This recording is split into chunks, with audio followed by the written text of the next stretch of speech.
দশম শ্রেণীর বাংলা বিষয়ের শিক্ষার্থীদের কথানুসারে আজকে রাজকাহিনী গ্রন্থের গুহ গল্পটি পড়ানোর কথা।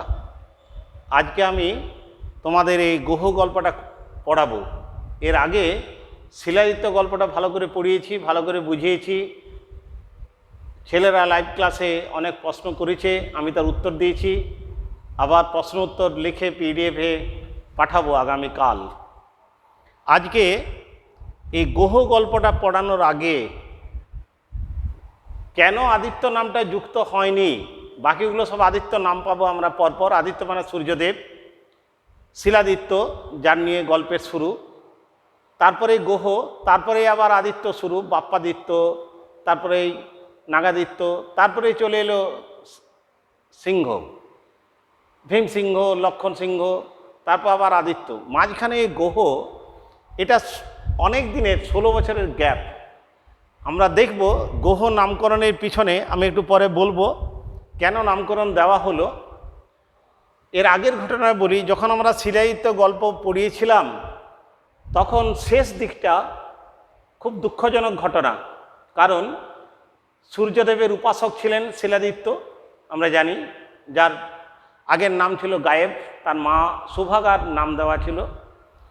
এই শিলাদিত্য যখন যে যুদ্ধে যেতেন, সেই যুদ্ধে যাওয়ার পূর্বে এই সূর্যকুণ্ডে তিনি বসে, সূর্য মন্দিরের ভিতরে একটা কুণ্ড ছিল, সেই কুণ্ডের সামনে বসে তিনি সূর্যের উপাসনা করতেন। সপ্তাশ্ব রথ, 7টা ঘোড়া নিয়ে সূর্যদেব উঠে আসতেন এবং তাকে আশীর্বাদ করে বলতেন তথাস্তু।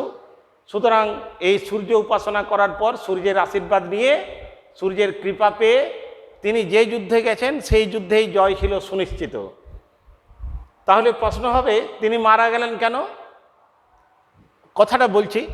এর আগে শিলাদিত্যের খুব অন্তরঙ্গ একজন বন্ধু, সে সব কিছু জানতো যে শিলাদিত্যের এই যুদ্ধ জয়ের পিছনে কী রহস্য, কী কারণ।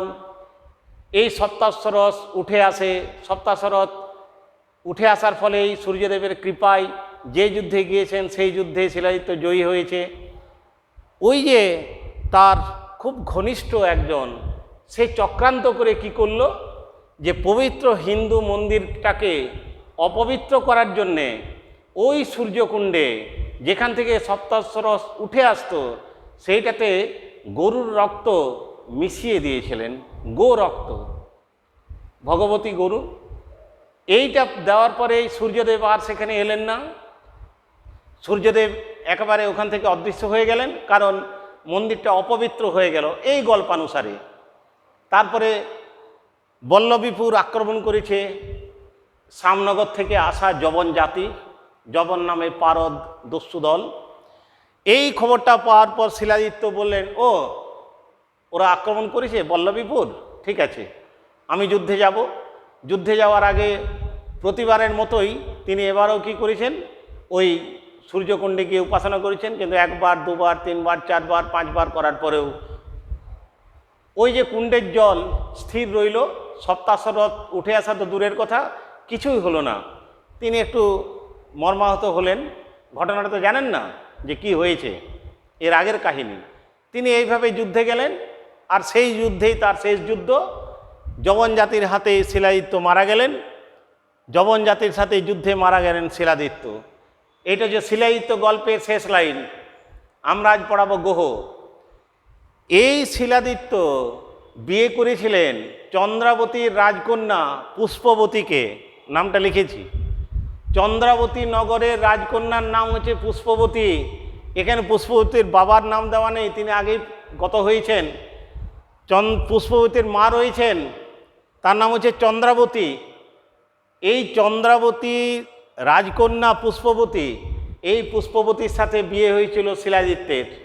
শিলাদিত্য লিখে দিয়েছি, চন্দ্রাবতী নগরের রাজকন্যার সাথে মৃত্যুর 2 বছর পূর্বে শিলাদিত্যের বিয়ে হয়েছিল পুষ্পবতীর।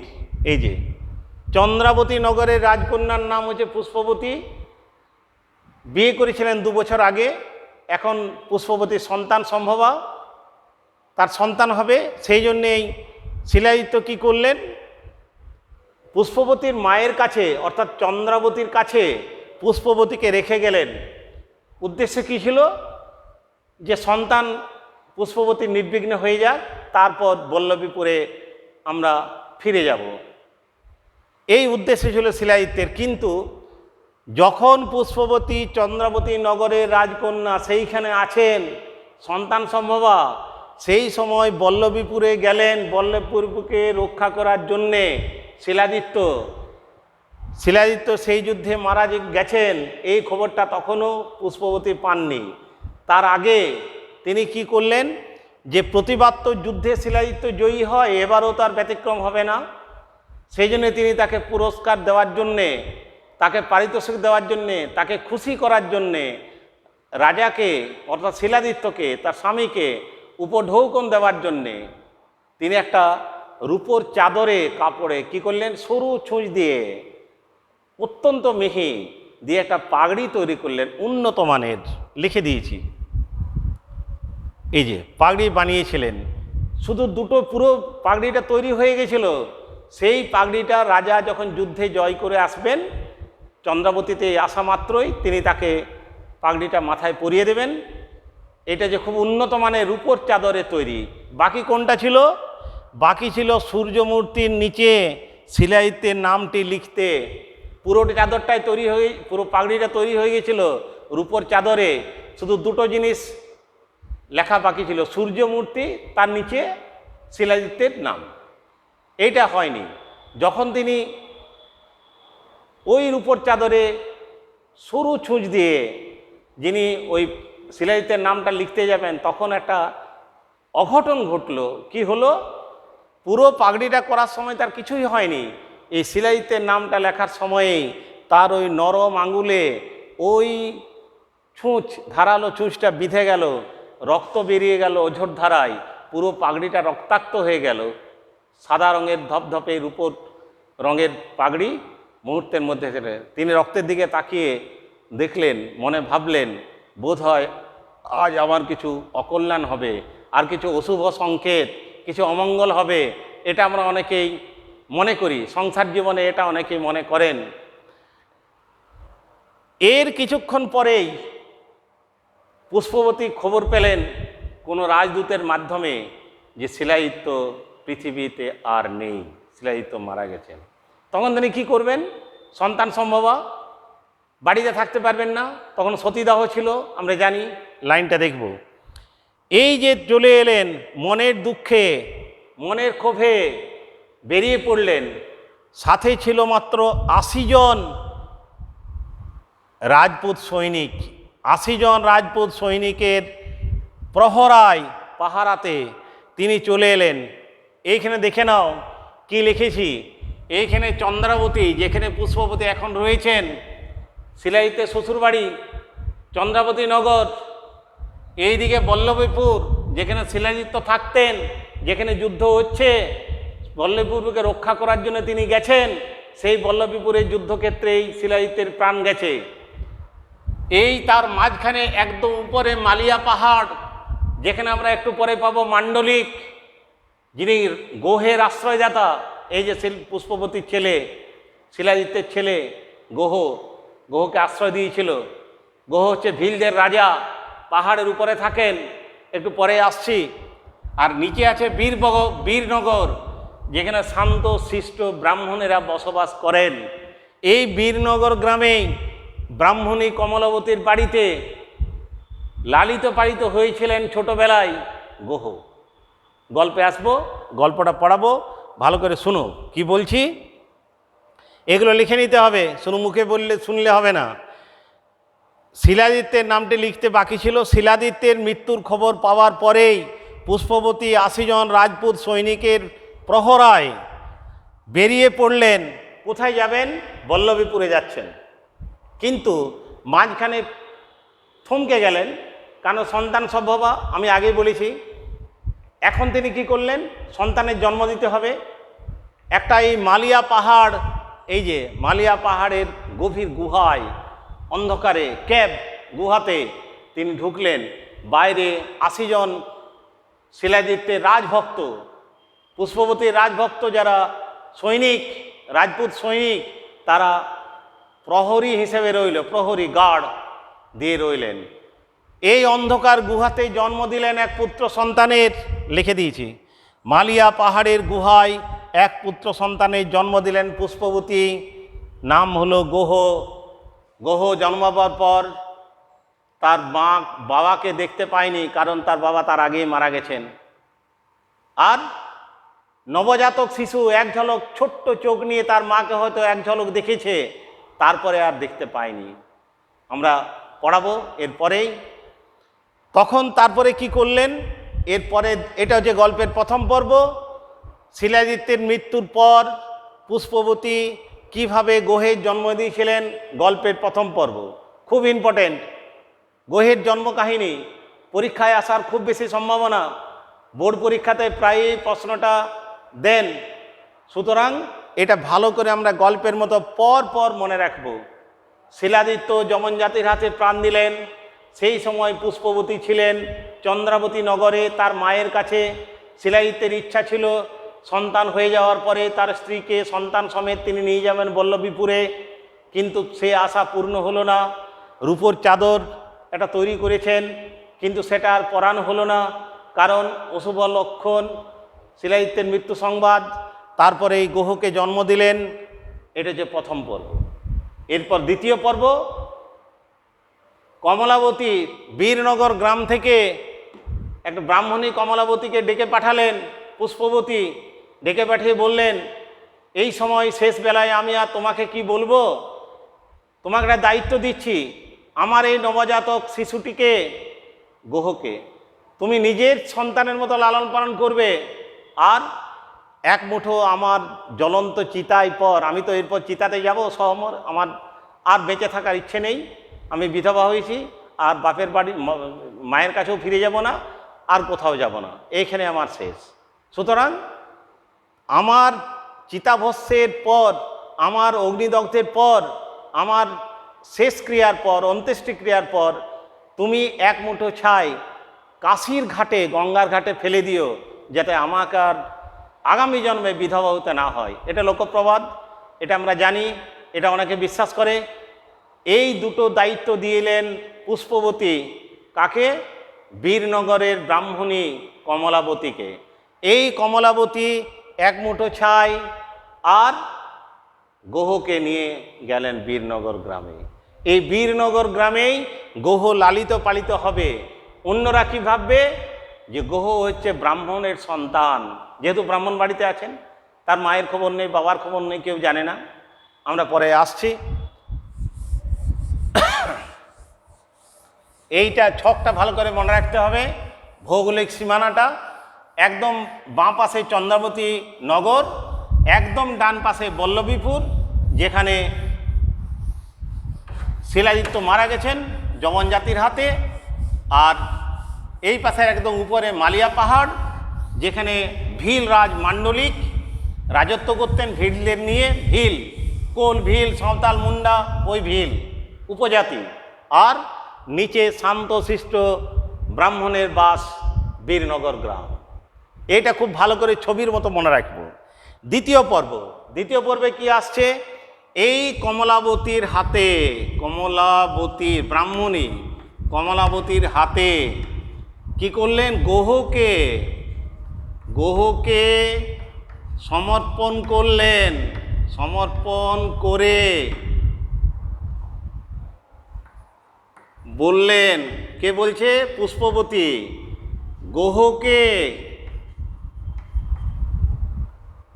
তোমার আপন সন্তানের মতো,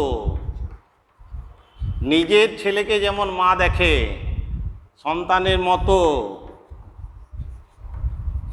লালন পালন করবে। আর কি, এক মুঠো আমার যে আমি চিতাভস্যে যখন মারা যাব, এরপর যখন চিতাতে আমি আরোহণ করব, তারপর আমার এই শরীরটা যখন জ্বলে পুড়ে ছাই হয়ে যাবে, তার এক মুঠো চিতাভস্য তুমি কোথায় নিয়ে যাবে, কাশীতে নিয়ে গঙ্গার ঘাটে ফেলে দিও।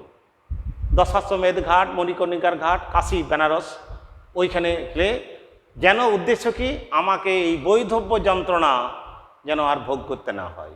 এই দুটো কথা বলে তিনি চিতাতে চড়ে গেলেন।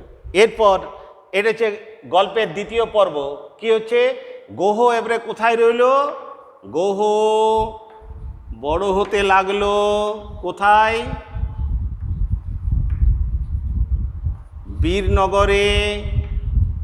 বীরনগরে ব্রাহ্মণ বাড়িতে। ব্রাহ্মণ বাড়িতে উপরে আমাদের মনে আছে, উপরে মনে রাখতে হবে মালিয়া পাহাড়। ভিল সন্তানরা আসবে কিছুদিন পরেই। গোহকে দেখার পর বলবে গোহর শারীরিক গঠন বেশ মজবুত। ভিলরা তাকে যুবরাজ বানাবে, মাদল বাজিয়ে নিয়ে যাবে। কোথায় নিয়ে যাবে? মান্ডলিকের বাড়িতে। ওটা যে তৃতীয় পর্ব। আমি গল্পে আসছি, গল্পটা দেখবে আর গল্পটা লাইন দিয়ে ভালো করে পড়বে, না হলে বুঝতে পারবে না। শুধু গল্প শোনা নয়, প্রশ্নের উত্তর লিখতে হবে। এখানে অনেক কটা প্রশ্ন আছে, ছোট প্রশ্ন আছে, এমসিকিউ প্রশ্ন 5টা শিলাদিত্য আর গ্রহ থেকে, 5 5 10টা আছে, 5টা বোর্ডের পরীক্ষায় আসবে। প্রকাণ্ড বটগাছের মাঝে পাতায় ঢাকা ছোটোখাটো পাখির বাসারে যেমন গঙ্গাস্পর্শী বিন্ধ্যাচলের কোলে, বিন্ধ্যাচল পর্বত, বিন্ধ্যাচলের কোলে গায়ে চন্দ্রাবতী শেষ পাথরের রাজপ্রাসাদ তেমনি সুন্দর। চন্দ্রাবতী পুষ্পবতীর বাপের বাড়ি, চন্দ্রাবতী পুষ্পবতীর মায়ের নাম, সেই তার মায়ের নাম অনুসারে ওই নগরের নামকরণ হয়েছিল চন্দ্রাবতী নগর। চন্দ্রাবতী রাজকন্যা গর্ভবতী রানী পুষ্পবতীকে সেই চন্দ্রাবতী রাজপ্রাসাদে বামমায়ের কাছে পাঠিয়ে দিয়েছিলেন। তার মনে বড় ইচ্ছা ছিল যুদ্ধের পর শীতকালটা বিন্ধ্যাচলের শিখরে নির্জনে সেই শ্বেত পাথরের পুষ্পবতীকে নিয়ে আরামে কাটাবেন। শিলাজিৎ যুদ্ধক্ষেত্রে প্রাণ হারালেন, তার আদরের মহিষী পুষ্পবতী চন্দ্রাবতী সুন্দর প্রাসাদে একাকিনী পড়ে রইলেন। এটা আগের ঘটনা। শিলাজিৎ গল্পের শেষ লাইন, যুদ্ধে গেছেন বল্লভীপুরকে রক্ষা করার জন্যে, কিন্তু আগেই বলেছি মৃত্যুর কারণ কি, গল্পে আসছি।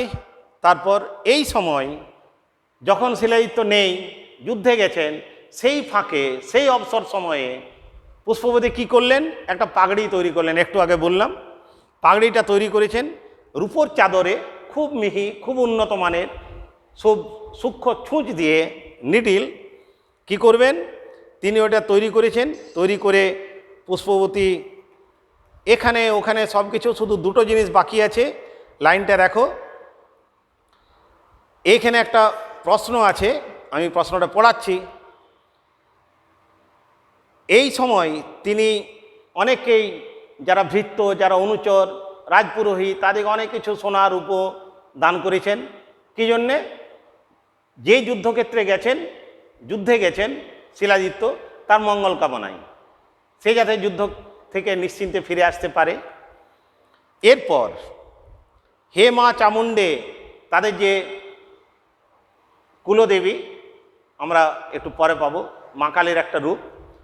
হে মা চামুণ্ডে, হে মা ভবানী, মহারাজকে ভালো ভালো যুদ্ধ থেকে ফিরিয়ে আনো। ভগবতী, আমার যে ছেলে হবে সে যেন মহারাজের মতো তেজস্বী হয়, আর তারই মতো যেন নিজের রানীকে খুব ভালোবাসে। হায়, মানুষের সকল ইচ্ছা পূর্ণ হয় না। মানুষ যা আশা করে ভগবান তা সব কিছু পূর্ণ করেন না। Man proposes, god disposes. আর কি, পুষ্পবতী রাজারই মতো তেজস্বী ছেলে পেয়েছিলেন বটে, একটা পূরণ হয়েছিল, গোহ। আর কি, কিন্তু তার যে মনে বড় স্বাদ ছিল, কি ছিল? নিজের হাতে মহারাজের মাথায় হাওয়ার মতো পাতলা সেই সুন্দর চাদরখানি জড়িয়ে দেবেন। সে স্বাদ কোথায় পূর্ণ হলো? তার সে মনের ইচ্ছা মনেই রইল। এই জন্মে আর মহারাজের সঙ্গে দেখা হলো না। কেন?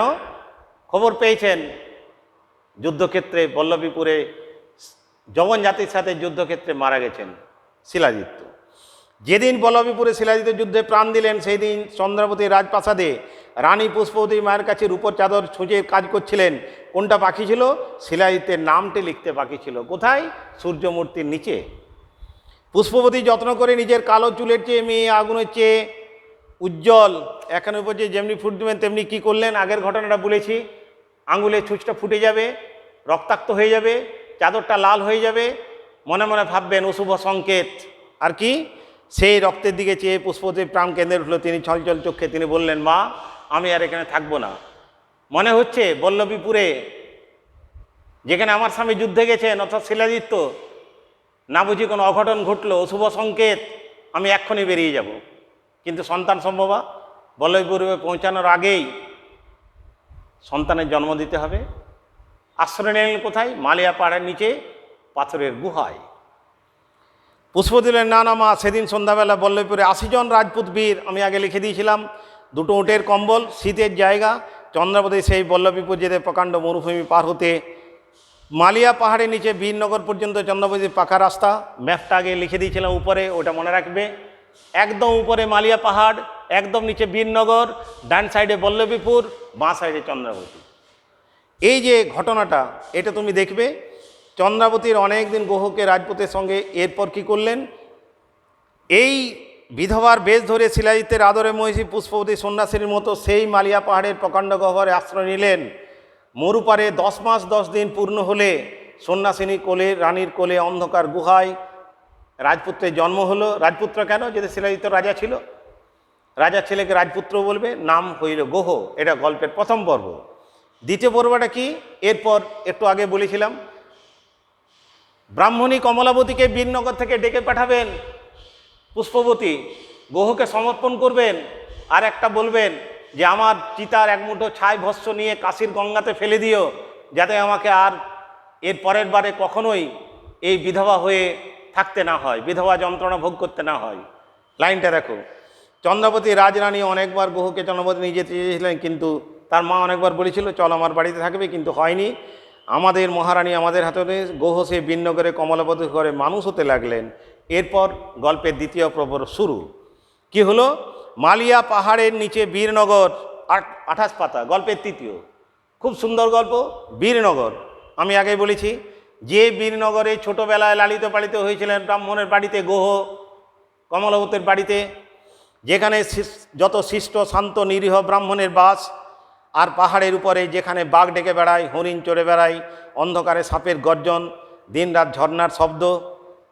ভীলরাজ মাণ্ডলিক, মাণ্ডলিকের পরিচয় দেওয়া হচ্ছে। সাপের মতো কালো, বাঘের মতো জোরালো, সিংহের মতো তেজস্বী, অথচ ছোট্ট একটি ছেলের মতো সত্যবাদী, বিশ্বাসী, সরল প্রাণ, ভীলের দল নিয়ে রাজত্ব করতেন মাণ্ডলিক। এটা যে গল্পের তৃতীয় পর্ব। এরপর আসছে মাণ্ডলিকের সাথে মাণ্ডলিকের ভাইয়ের বিরোধ হবে। কেন বিরোধ হবে? গোহকে নিয়ে। যেহেতু যুবরাজ হিসেবে মাণ্ডলিক নিঃসন্তান ছিলেন, গোহকে যুবরাজ করেছিলেন। তার ভাই যখন খবর পেল, অন্যরা কেউ জানিয়ে দিল যে মাণ্ডলিকের ছেলে নেই, তার অবর্তমানে কে রাজা হবে? তার ছেলে যেহেতু নেই, তার ভাই হবে, কিন্তু অন্য একটা যুবরাজকে সে বসিয়েছে। তার ভাই রেগে গেলেন, রেগে গিয়ে মাণ্ডলিকের সঙ্গে তর্ক বিতর্ক হলো। তার ভাই রাগ করে চলে গেলেন আর বলল যে আমি এর প্রতিশোধ নেব, দেখে নেব। মাণ্ডলিক মনে মনে ভাবলেন হয়তো বা গোহর জন্য এত গোলমাল, হয়তো গোহকে মেরে ফেলবে তার ভাই। তখন তিনি কি করলেন? অন্ধকার রাত্রিতে গোহের নাম লেখা ছুরি নিয়ে তিনি তার ভাইকে হত্যা করতে গেলেন। গোহকে এত বেশি স্নেহ করতেন, কিন্তু হলো অঘটন, তার ভাই এমনিতেই হৃদরোগে আক্রান্ত হয়ে মারা গেছেন। সেই দুঃখে যখন তিনি পাহাড়ের উপরে এক পাথর থেকে অন্য পাথরে লাফিয়ে চলে আসবেন, সেই সময় তার ভাইয়ের পোষা শিকারী কুকুর যখন হাঁপ ছাড়ছিল, তার দিকে তাকিয়েছিল, তখন তার ভয়ে তিনি পাথরে লাফাতে গিয়ে তার হাতে ধরে রাখা যে ছুরিটার নাম লেখা ছিল কার? গোহর, সেই ছুরিটা তার বুকে বিঁধে গেল, তিনি মারা গেলেন মাণ্ডলিক। সকালবেলায় যখন সবাই যাচ্ছে, তখন দেখল ভীলরাজ মাণ্ডলিক পড়ে আছেন, আর একটা ছুরি গাঁথা আছে তার বুকে, মৃতদেহের বুকে, মাণ্ডলিকের বুকে সেই ছুরিটা নাম লেখা আছে গোহ। সবাই তাকে ধিক্কার দিল। একজন এসে খবর দিল যে আপনি কি করলেন? আপনার পালক পিতা যে যুবরাজ বসিয়েছে আপনাকে যুবরাজ হিসাবে, তাকে আপনি হত্যা করলেন। গোহ তো কিছু জানে না। গোহ তখন তাকে মৃত্যুদণ্ড দিতে করলেন, আদেশ দিলেন। আর মাণ্ডলিক এবং মাণ্ডলিকের ভাইকে তিনি চিতায় সাজিয়ে তার অন্ত্যেষ্টিক্রিয়া করলেন। পরে আসছি, গোহ গল্পটা পড়াবো। ভালো থেকো।